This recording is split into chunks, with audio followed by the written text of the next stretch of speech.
ہمارے قائد ہمارے قائد ہمارے قائد کرے فرشتے تیری کرے فرشتے تیری حفاظت ہمارے قائد رہو سلامت ہمارے قائد رہو سلامت الحمد للہ وکفى وسلام علی عباده الذین اصطفى خصوصا علی افضلهم وخاتم النبیین محمد الامین وعلى آلہ وصحبہ اجمعین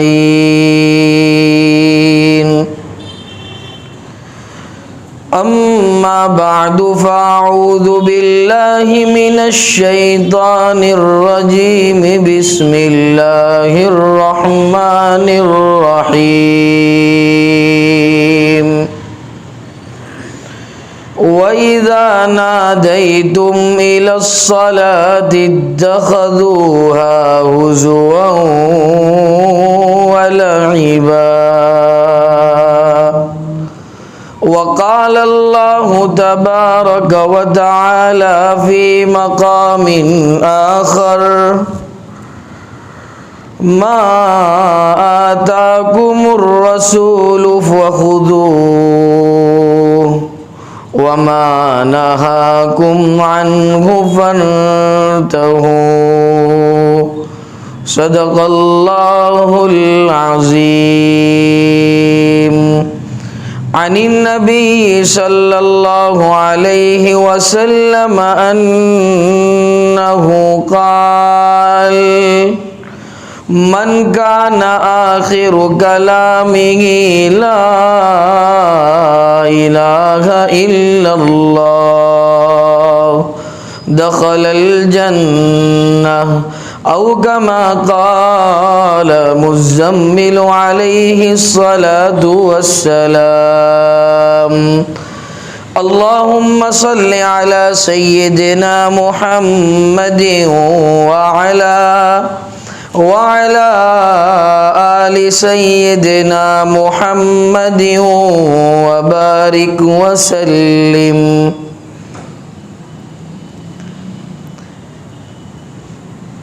اذان عصر حاضر کا بڑا ٹاک آف دا ٹاؤن موضوع قرار پا رہا ہے۔ آیت کریمہ جو آپ حضرات کے سامنے پڑھی گئی اس میں بھی اسی کی طرف اشارہ ہے۔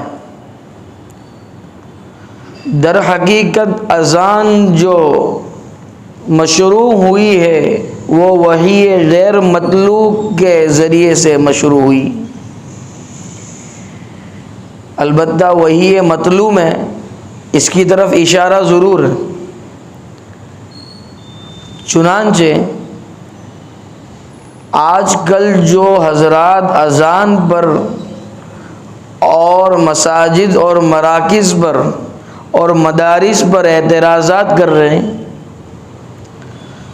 تو اس میں کچھ کمی کوتاہی ہماری جانب سے بھی ہے اور کچھ کمی ان کی جانب سے بھی ہے۔ بہرحال ہے تو ہم مظلوم ہی، البتہ ہمیں بھی کچھ احتیاطی تدابیر کرنی چاہیے اور ہمیں دیکھنا چاہیے کہ آج ہم پر جو حالات گردش کر رہے ہیں کیا یہ خصوصاً ہم پر ہی گردش کر رہے ہیں یا اس سے پہلے بھی اس قسم کے سنگین حالات سے مسلمانوں کو دوچار ہونا پڑا ہے۔ تو واقعات کی طرف جب نظر دوڑائی تو اس سے پتہ چلا کہ یہ آج کل آنے والے حالات نہیں بلکہ 1400 سال پہلے تاجدار مدینہ محمد الرسول اللہ صلی اللہ علیہ وسلم جب سے انہیں نبوت ملی اور انہوں نے دین حق کی اشاعت کا اور نشر کا کام شروع کیا، تبھی سے مسلمانوں پر اور ایمان کے مت والوں پر اور اسلام پہ عمل کرنے والوں پر حالات دیکھا جائے، سب سے پہلے کہ اذان یہ کس چیز کا پیغام دیتی ہے اور ہمارے برادران وطن کو کس چیز سے تکلیف۔ سب سے پہلے تو ہمیں اذان کیا پیغام دیتی ہے اور اذان کا کیا مقصد ہے، وہ ہمیں اپنے برادران وطن کو سمجھانا پڑے گا۔ اور دوسری بات کہ جہاں تک مسئلہ لاؤڈ سپیکر کا رہا، وہاں تک تو یہ بات سمجھ میں آئی کہ مسئلہ لاؤڈ سپیکر کا نہیں ہے، مسئلہ اذان کا ہے۔ مسئلہ اور جو تکلیف ہے وہ لاؤڈ سپیکر سے نہیں ہے، تکلیف جو ہے وہ اذان سے ہے۔ اور جب دیکھے کہ اللہ کے نبی نے جب سے دین حق کی دعوت کا کام شروع کیا، تب سے لے کر آج تک اگر ہم تاریخ اٹھا لے، احادیث اٹھا لے اور جو ہے قرآن کریم کے ڈھیر سارے واقعات اٹھا لے، یہاں تک کہ سرکار سے پہلے جتنے انبیاء آئے اور دین حق کی جنہوں نے نشر و اشاعت کا کام کیا اللہ کے حکم سے اور اللہ کی دی ہوئی نبوت سے، رسالت سے، ان تمام کو تکلیف آئی۔ بہرحال مشرکین مکہ انہوں نے طرح طرح کی تکلیفیں پہنچائی خود نبی کریم صلی اللہ علیہ وسلم کو اور اصحاب کو، اور جو ہے تابعین کو، تبع تابعین کو، اور آج تک یہ سلسلہ جاری۔ بہرحال اس زمانے میں تکلیف کا موضوع کچھ اور تھا، اس زمانے میں کچھ اور ہیں۔ اس زمانے میں دین کا کوئی بھی کام کرنا ہوتا تو اس میں رکاوٹیں آتی اور جا بجا مسلمانوں کو پکڑ کے مارا جاتا، تکالیف پہنچائی جاتی، کہیں کسی کو شہید کیا جا رہا ہے، کہیں کسی کو مکے کی پتھریلی زمین پر جو ہے الٹا لٹا کر ننگی کمر سے گھسیٹا جا رہا ہے۔ اس قسم کے سنگین حالات تو آج نہیں، آج صرف زبانی جمع خرچ سے ہمیں مینٹلی طور پر پریشان کیا جا رہا ہے، اور کچھ دیہات وغیرہ کے علاقے ہیں اور کچھ ایسے علاقے ہیں جہاں ہماری آبادی کچھ کم ہے، وہاں مسلمانوں کو مارا بھی جا رہا ہے۔ لیکن اس وقت سب سے بڑا کام کیا ہے؟ پہلا کام تو اذان کا کیا میسج ہے وہ ہمیں پہنچانا ہے، اور دوسرا کام کہ اذان کا کیا مطلب ہے، کیا اس کا ترجمہ ہے، وہ ہمیں اپنے برادران وطن کو سمجھانا ہے۔ تو پہلی بات کہ یہ جب یوں کہتے ہیں کہ انہیں لاؤڈ سپیکر سے تکلیف ہے، اذان ہوگی اس لیے کہ یہ شعائر اسلام میں سے، شاعر اسلام پر آنچ آنا ایک سچے مسلمان کو گوارا نہیں، لیکن ہر چیز میں سرکار کی تعلیمات میں یہ بات ملی کہ میانہ رو ہونا ضروری، درمیانی چال چلنا ضروری۔ اذان کا مطلب کیا؟ اذان کا مطلب ہے دعوت دینا نماز کے لیے۔ پہلے کے زمانے میں جب یہ لاؤڈ سپیکر نہیں تھے تو سرکار دو عالم صلی اللہ علیہ وسلم نے اذان کہنے کا حکم فرمایا، ساتھ ساتھ یہ حکم فرمایا کہ اپنی انگلی کو اپنے کانوں میں رکھے تاکہ ہو سکے اتنا دور تک تم اذان کی آواز کو پہنچا سکو اور لوگ نماز کے لیے آ سکیں۔ لیکن آج ٹیکنالوجی کے زمانے میں سہولیات ہے، اللہ کی جانب سے تمام تر راحت کے اور جو ہے فرحت کے سامان مہیا کیے گئے ہیں، تو اس وقت جو ہے سمجھداری کا اور عقل مندی کا اور دانش مندی کا تقاضا یہی ہے کہ مقصد اگر اذان کا پورا ہو رہا ہے ایک معتدل مائک کی مقدار رکھنے سے، تو پھر اس سے زائد مقدار رکھنا یہ دانش مندی کی اور عقل مندی کی بات نہیں۔ اتنا اسپیکر رکھا جاوے کہ لوگوں تک دعوت بھی پہنچ جاوے، ہمارا مقصد بھی پورا ہو جاوے، اور جو لوگ اعتراض کرتے ان کا اعتراض بھی حتی الامکان ختم ہو جاؤ۔ لیکن اگر اس کے بعد بھی اعتراض ختم نہیں ہوتا تو اگر ہم میانہ رو سے چلیں گے تو انشاءاللہ کوئی تکلیف نہیں آئے گی، پھر اللہ کی جو ہے امداد اور نصرت شامل حال ہوگی، اس لیے کہ ہم حق پر اب بھی حق پر ہے اور تب بھی حق پر ہوں گے، لیکن ہمیں کچھ میانہ رو ہونے کی، کچھ درمیانی چال چلنے کی ضرورت۔ دوسری بات، اذان کا میسج کیا ہے، اذان کا ترجمہ کیا ہے، وہ ہمیں اپنے برادران وطن تک پہنچانا ہے۔ کتنے پیارے الفاظ گئے، اذان تو خون محفوظ کرنے والی چیز ہے. اذان کے ذریعے نبی کریم صلی اللہ علیہ وسلم جب کسی علاقے پر چڑھائی کرتے تو اللہ کے رسول شب خون نہیں مارا کرتے تھے.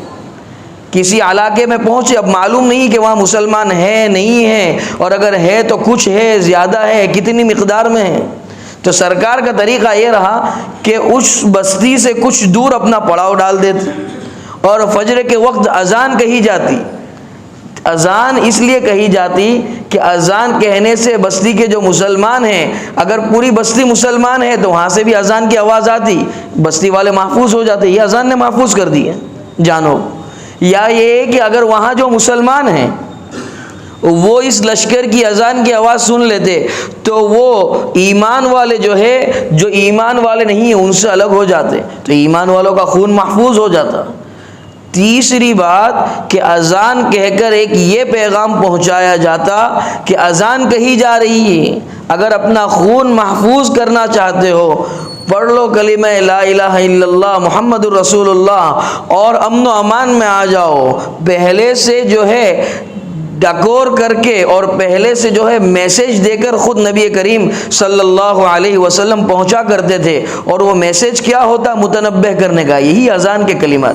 کتنے پیارے کلمات کہے. فرمایا اللہ اکبر اللہ اکبر، اللہ سب سے بڑا ہے، ساری کائنات کا پالنہار، کائنات میں ذرہ ذرہ اللہ کی مرضی کا محتاج ہے. کتنی پیاری بات کی. سجدے کے لائق ہوئی. اس میں غلط کیا کہا ہے؟ جس پر ہمارا ایمان ہے، جس پر ہمارے برادران وطن کا ایمان ہے، وہ ان کی حمد و ثنا میں لگے ہوئے. جس پر ہمارا ایمان ہے ہم ان کی حمد و ثنا میں لگے ہوئے. اس میں غلط کیا ہے؟ پھر کہا اللہ اکبر اللہ اکبر. 4 مرتبہ اللہ کی بڑائی کو بیان کیا گیا جس کے اندر کوئی شک نہیں. آگے فرماتے اشہد ان لا الہ الا اللہ، گواہی دیتا ہوں میں کہ اللہ کے علاوہ کوئی الہ نہیں، کوئی معبود نہیں، کوئی ماتھا جھکانے کے لائق نہیں. کسی کے سامنے ہم اپنے پیشانی کو اور اپنے سر کو نہیں جھکائیں. اس کے اندر بھی ہم نے کیا غلط کہا ہے؟ توحید بیان کی جا رہی، وحدانیت ربانی بیان کی جا رہی. اسی کو دوسری مرتبہ بھی بیان کیا گیا. تیسری بار جو کہا گیا فرمایا اشہد ان محمد الرسول اللہ. اس کو 2 مرتبہ دہرایا گیا کہ وہ ذات کے جس کے صدقے طفیل اس دار فانی کو رب کائنات نے وجود بخشا، ہم گواہی دے رہے ہیں اشہد ان محمد الرسول اللہ کہ وہ اللہ کے رسول ہیں. جو سچ بات ہے اس کو بیان کرنے میں کیوں ہم دریغ کریں، کیوں ہم پیچھے ہٹیں؟ پھر فرمایا حی علی الصلاۃ، آؤ نماز کی طرف. نماز کی طرف اللہ اپنے گھر میں ہمیں مہمان بنا کر بلا رہا ہے. اللہ جو ہے اپنے گھر میں اپنی پیشانی کو رگڑوانے کے لیے بندوں کو بلا رہا ہے کہ بندے آئے اپنی پیشانی کو میرے سامنے رگڑے تاکہ ان کی نصرت کی جائے، ان کی مدد کی جائے. اور یاد رکھو اللہ کو ہماری نمازوں کی اور ہمارے سجدوں کی ضرورت نہیں ہے، ہمیں اپنی نمازوں کی اور سجدوں کی ضرورت ہے تاکہ نصرت الہی شامل حال ہو اور ہمارے دنیا کے کام اور آخرت کے کام بنتے رہے اور دارین کی کامیابی کا یہ جو ہے ثمرہ ہو. آگے فرمایا نماز کے لیے کیوں آؤ، اس کا نتیجہ بیان کر دے. حی علی الفلاح، آؤ نماز کے لیے اور آؤ کامیابی کی طرف. اس لیے کہ نماز کے اندر کامیابی، نماز کے اندر کامرانی ہے. نماز یہ دین کی سب سے بڑی عبادت. جب روز محشر ساری کائنات کشمکش میں ہوگی، سارے لوگ کشمکش میں ہوں گے، اس وقت حساب دہی جو شروع ہوگی بارگاہ ربانی میں اور بارگاہ عزتی میں، تو سب سے پہلے اگر کسی چیز کا سوال ہوگا تو وہ نماز کا سوال ہونا. اتنی عظیم عبادت کی طرف بلایا جا رہا ہے، اس میں غلط کیا ہے؟ اس کے اندر کہاں کسی قسم کے خلفشار اور انتشار کی دعوت ہے اور اس کا میسج؟ اتنی زبردست چیز کی طرف بلایا جا رہا ہے اور پھر کہا جا رہا ہے وہی اللہ کی بڑائی بیان کی جا رہی ہے، کبریائی بیان کی جا رہی ہے. اللہ اکبر لا الہ الا اللہ، اللہ کے علاوہ کوئی معبود نہیں، اللہ سب سے بڑے ہیں. اور فجر کی جو اذان ہوتی ہے اس کے اندر کہا جاتا ہے الصلاۃ خیر من النوم، کہ نیند سے بہتر نماز ہے، نیند سے بہتر نماز ہے. لیکن اب ہم اپنے گرہبان میں کچھ نظر کریں. یہ تو اذان کا میسج ہوا, اذان کا مقصد ہوا, اذان خون کو محفوظ کرتی ہے, یہ بات تو یہاں رہی. اب ہم ذرا اپنے گرہبان میں جھانکیں کہ وہ انسان جو اللہ رب العزت پر, قرآن کریم پر اور تاجدار مدینہ پر ایمان نہیں رکھتا, اسے اذان سے تکلیف ہوتی, اسے اذان سے تکلیف ہوتی ہے, لاؤڈ سپیکر سے اس کی آنکھیں کھل جاتی ہیں. لیکن بڑے افسوس کے ساتھ کہنا پڑتا ہے کہ ہم مسلمان, ہم ایمان والے, ہم سرکار کے مت والے, کیوں ہماری آنکھیں نہیں کھلتی؟ کیوں ہم فجر کی نماز کو اندر مسجد میں جانے کے لیے تیار نہیں؟ کیوں ہم نے اپنی ایسی عادت بنا رکھی ہے کہ تمام تر نمازوں میں جو مجمع ہوتا ہے اس میں سب سے کم مجمع جو ہوتا ہے وہ فجر کی نماز میں ہوتا ہے؟ تو ہم تو اللہ کو ایک مان کر, سرکار کے طریقوں کو اور سرکار سے عشق و محبت کا دعویٰ کر کے اذان کی آواز آتی ہے تو ہم سو رہتے ہیں. تو گویا کہ ہم اپنی زبان قال سے نہیں لیکن زبان حال سے کہتے ہیں کہ جو اللہ کو نہ مان کر اذان کا انکار کرتا ہے, ہم تو اللہ کو مان کر اذان کا انکار کر رہے ہیں. یہ اذان کا انکار نہیں ہے تو اور کیا ہے کہ اذان کی آواز آنے پر ہم نماز کے لیے نہ چل دے. تو پھر ہم میں اور اس میں فرق کیا ہوا؟ بلکہ وہ ہم سے اچھا ہوا کہ وہ تو نہ مان کر اذان کی توہین کر رہا ہے, وہ تو کم علمی کی وجہ سے اور ہدایت پر نہ ہونے کی وجہ سے اذان کی توہین کر رہا ہے. ہم تو اذان کو مان کر, اذان کے مت والے ہو کر, اور اذان کے لیے اگر کوئی کچھ کہہ دے تو اپنی آستینیں چڑھا کر اور دستوں گریباں ہونے کے لیے تیار ہے. تو یہ سوائے منافقت کی اور کوئی چیز نہیں. صرف زبان سے کہتے کہ ہمیں اذان سے محبت, ہمیں سرکار سے محبت, ہمیں رسول سے محبت, ہمیں اللہ سے محبت. محبت کا تقاضا کیا ہے؟ محبت کا تقاضا یہ ہے کہ جب مؤذن کہہ رہا ہے الصلاۃ خیر من النوم, ہم فوری طور پر بستر سے اٹھ جاوے اور کہے صدقت و بررت, اور چل دے وے. نہ ٹھنڈی دیکھنی ہے, نہ گرمی دیکھنی ہے, نہ بارش دیکھنی ہے, تب جا کر وفاداری کا ثبوت ہوگا. اور عمل تو کر کے دیکھو, پھر دیکھو کس طرح کی نصرتیں شامل حال ہوتی ہے. اور آج ہم کہتے اللہ کی مدد کب آئے گی, آج ہم یوں کہتے ہیں کہ اللہ کی نصرت کب آئے گی. یاد رکھو یہ اللہ کی نصرت ہے اور اللہ کی مدد ہی ہے کہ آج ہم جی رہے اطمینان سے, نمازیں قائم ہیں, شاعر اللہ پر اور شاعر اسلام پر اعمال درآمد ہے. یہ اللہ کی نصرت نہیں ہے تو اور کیا ہے؟ حکومت ان لوگوں کی ہے, لیکن ہم اللہ کے دین کو اور سرکار کی لائی ہوئی شریعت کی بقا کے لیے جو کام کرنا چاہتے ہیں, جن سرگرمیوں کے اندر حصہ لینا چاہتے لے سکتے, کوئی روک ٹوک نہیں دین کا کام کرنے کے لیے. تو یہ اللہ کی نصرت نہیں تو اور کیا ہے؟ ہم جا رہے پوری دنیا کے اندر سفر کر رہے ہیں تو یہ اللہ کی نصرت نہیں تو اور کیا ہے؟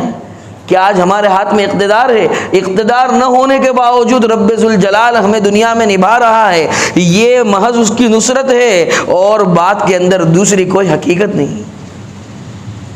یہ بات تو ختم ہوئی. اب ہمارے لیے اس وقت کرنے کے کام کیا؟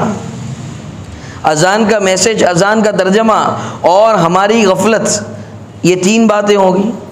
چوتھی بات جو آیت کریمہ آپ حضرات کے سامنے پڑھی گئی, اگر اس کو اپنی زندگی کا اوڑھنا بچھونا بنا لیا, امید ہے کہ عن قریب نصرت تو شامل حال ہے اللہ کی, لیکن موصلہ دھار اللہ رب العزت کی امداد شامل حال ہوگی.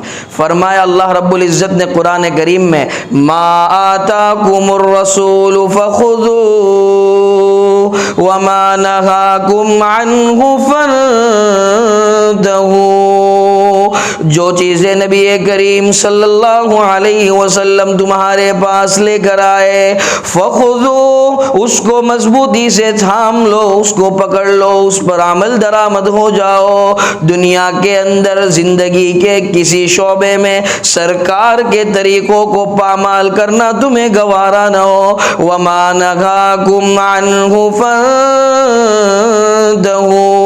اور جس چیز سے تاجدار مدینہ محمد رسول اللہ صلی اللہ علیہ وسلم نے ہمیں روک رکھا ہے, جن چیزوں سے باز آ جانے کو کہا ہے, جن چیزوں سے بچنے کو کہا, اجتناب برتنے کو کہا, ان چیزوں سے بچ جاؤ. پھر دیکھو اللہ رب العزت کیسے قدم قدم پر کامیابیوں کو ہمارے قدموں میں ڈال دے دے. یہ کرنے کے کام سرکار نے جو فرمایا، سرکار جو شریعت لے کر آئے، جو خود کی زندگی ہمیں جو فزیکلی طور پر بتلا کر گئے اور نمونے کے طور پر بتلا کر گئے، ہم اسے اپنی زندگی میں اپناوے، ہمیں اسے اپنی زندگی کے اندر عمل میں لاوے، تب جا کر پھر یہ بات بنے گی کہ کوئی اعتراض کرنے کے لیے تیار نہیں ہوگا۔ جمعہ کے اندر اور عیدین کے اندر جو مجمع ہوتا ہے، اگر فجر کی نماز میں بھی وہ مجمع ہو تو خود ہی سمجھ سکتے ہو للعاقل تکفی الاشارہ، کیا ہی کسی نے اچھی بات کہی کہ سمجھدار ہو اشارہ کافی ہے، اس لیے کہ یہ بات صراحتاً نہیں کہی جا سکتی۔ جو مجمع جمعہ میں اور عیدین میں ہے، اگر وہی مجمع فجر کی نماز میں آ جاوے، اللہ کی ذات سے قوی امید ہے تمام اعتراض کرنے والوں کی زبانیں ٹھپ پڑ جائے گی، چپ ہو جائے گی۔ عمل ہمیں کرنا ہے، ہمیں اپنی زندگی کو عملی بنانا ہے۔ صحابہ کا کام یہی تھا کہ وہ اپنی زندگی میں اعمال کر کے خود کو عاشق رسول ثابت کر گئے، اور بڑے افسوس کے ساتھ کہنا پڑتا ہے ہم صرف زبانی جمع خرچ کے ساتھ جو ہے کہتے ہم عاشق رسول ہے اور سچے اللہ سے محبت کرنے والے، لیکن ہمارا کام تو اس کے بالکل خلاف ہے۔ ہمارے اعمال تو بالکل اس بات کا تقاضا نہیں کرتے کہ ہم اللہ کے اور رسول کے عاشق۔ چند مثالیں دے کر اپنی بات کو سمجھاؤں، وقت کم بچا ہے۔ پہلے تو یہ ذہن نشین کر لیا جاوے کہ دین پر چلنے کے لیے کسی چیز کے جو ہے رولز اینڈ ریگولیشنز کی ضرورت نہیں سوائے قرآن کے۔ دین پر چلنے کے لیے گھومنے پھرنے سے منع نہیں کیا جا رہا، تجارت کرنے سے منع نہیں کیا جا رہا، کھانے پینے سے منع نہیں کیا جا رہا۔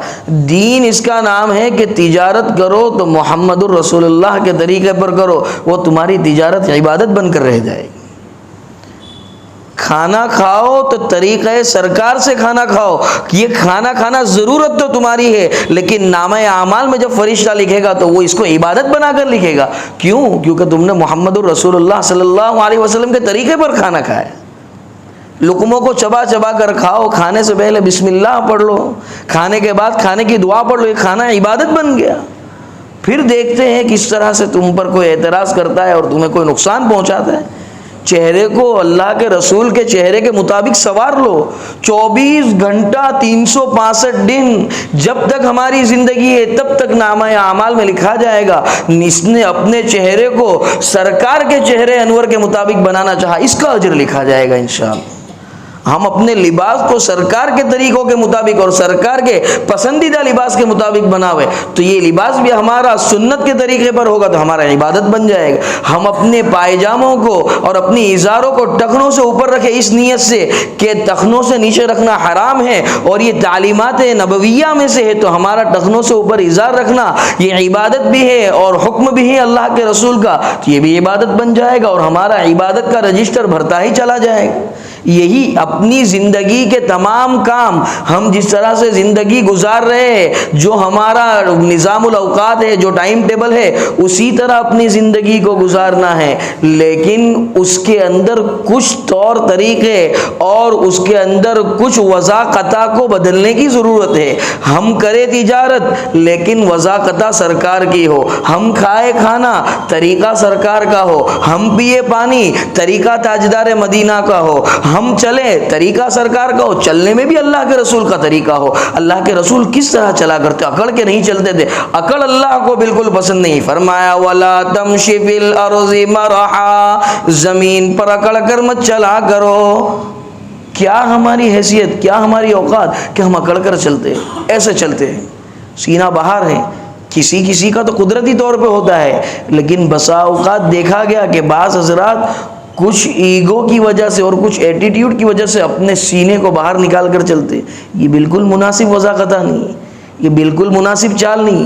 ہم اپنے آپ کو اس طرح چلنے کا عادی بناوے جس طرح اللہ کے رسول چلا کرتے تھے۔ اللہ کے رسول جب چلتے تو ایسا معلوم ہوتا کہ کسی اونچی پہاڑی سے سرکار اتر رہے ہیں، اس طرح چلتے۔ اپنی جو ہے گردن کو اتنا بھی نہ جھکا لے کہ ہم کسی سے ٹکرا جاوے اور اتنا بھی نہ اٹھا لے کہ کوئی ہمیں متکبر سمجھ بیٹھے۔ ہمارا یہ چلنا اگر ان کے طریقوں کے مطابق ہوگا انشاءاللہ عبادت بن جائے گا، اور پھر ہم کو زبان سے نہیں کہنا پڑے گا کہ اللہ کے رسول ہم آپ کے سچے عاشق ہیں۔ ہمارے اعمال ایسے ہوں گے کہ لوگ کہیں گے اگر دیکھنا ہے اگر اتباع رسول کا پابند کسی کو تو فلاں شخص کو دیکھ لو، اس کا کھانا بھی سرکار کے طریقے کے مطابق، اس کا اٹھنا بھی سرکار کے طریقے کے مطابق، اس کا بولنا بھی تاجدار مدینہ کے طریقے کے مطابق۔ ہم کو پھر زبان سے نہیں کہنا پڑے گا، ہمارے اعمال دیکھ کر لوگ کہیں گے کہ یہ سچا عاشق رسول ہے اور سچا اتباع رسول پر عمل کرنے والا ہے۔ اور اس کے ساتھ ساتھ ایک بڑا نازک معاملہ ہے، اس کو بھی یاد رکھنا چاہیے۔ ہم عمل کرتے نہیں، اور اگر کبھی عمل کر بھی لیتے ہیں، پورے طور پر اپنے آپ کو جمانے کی کوشش کر بھی لیتے ہیں، تو ایک چیز ہمارے اندر آ جاتی ہے، آئی ایم۔ کچھ نفل روزے رکھ لیے، اب جو نفل روزے نہیں رکھ رہا ہے اس کو بھی اس نظر سے دیکھنا ہے کہ نہیں، ایک وقت تھا میرا بھی یہی حال تھا، اور لا حول ولا قوت الا باللہ کو ذہن میں رکھنا چاہیے۔ نہیں ہے عبادت کرنے کی طاقت اور گناہوں سے بچنے کی قوت مگر اللہ ہی کے اذن سے، اللہ ہی کے حکم سے، اللہ ہی کی اجازت سے۔ تو آج میں جو تہجد پڑھ رہا ہوں، اگر کسی کو دعوت دینی ہے حق بات کی، حق بات حق طریقے سے، حق نیت سے، حق انداز سے اور مناسب جگہ پر دعوت دے۔ ایسا نہیں کہ اب ذرا نفل روزہ کیا رکھ لیا، کچھ تہجد کیا پڑھ لی، کچھ ٹخنوں سے اوپر اظہار کیا ہو گئی، گاؤں میں اصلاح کرتے پھر رہے، اور کوئی نماز کا پابند نہیں۔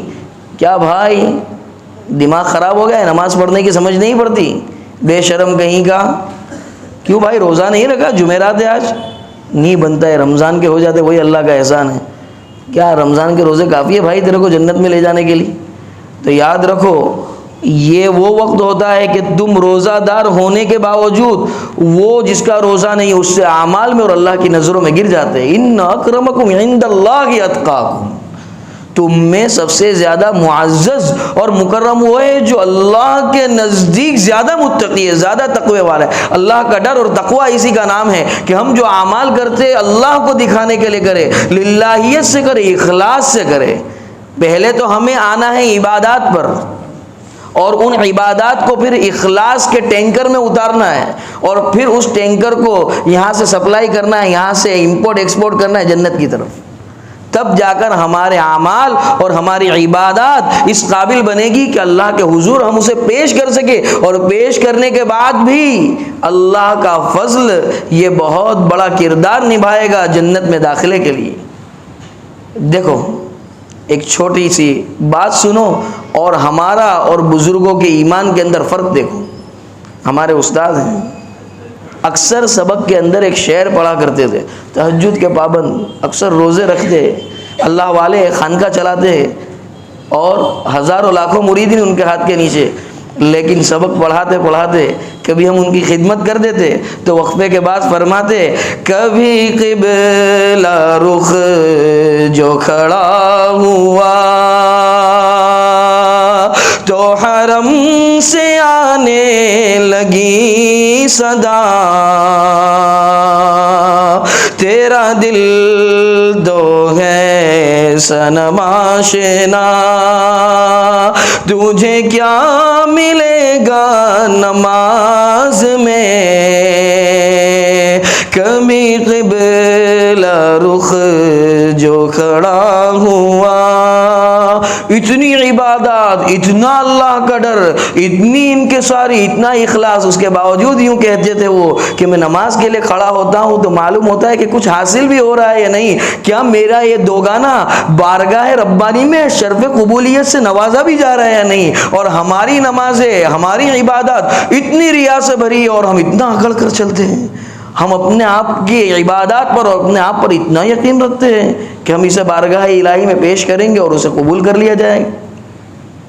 سنو دوسری بات، تو غنی از ہر دو عالم من فقیر،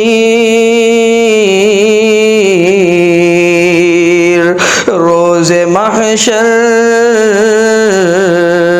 عذر ہائے من پذیر، گر تو می بینی حسابم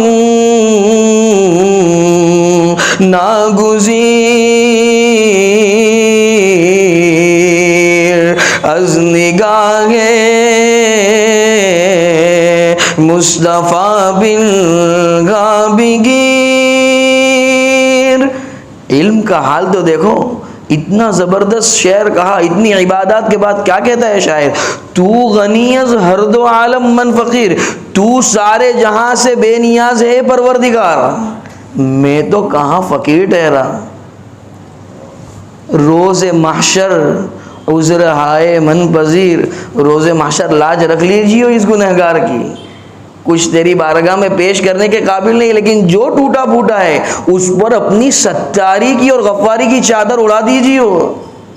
گر تو میبینی حسابم ناگزیر، لیکن اس کے باوجود اگر اس بد نصیب کا حساب لینا ہی مقصود ہو تو ایک ریکویسٹ اور ایک التجا تو میری تجھے اور میری ایک التماس تو قبول کرنی پڑے گی، کم از کم سرکار دو عالم صلی اللہ علیہ وسلم کے نظروں سے اس گناہگار کے حساب کو اوجھل رکھنا، اور سرکار کے سامنے اس گناہگار کا حساب مت لینا، اس لیے کہ ہو سکتا ہے اگر تو میرے لیے جہنم کا فیصلہ کر دے اور سرکار کے سامنے میرا کالا چھٹا کھل جاوے تو وہ شفاعت کا ایک دروازہ کھلا تھا اس سے بھی میں محروم ہو جاؤں۔ یہ رات دن علم کے مشاغل میں لگے ہوئے جو حضرات رات دن قال اللہ اور قال رسول سے اپنی زبانوں کو شاداب اور سرسبز و شاداب کرنے میں لگے ہوئے، ان لوگوں کی کیفیات کا عالم یہ ہے۔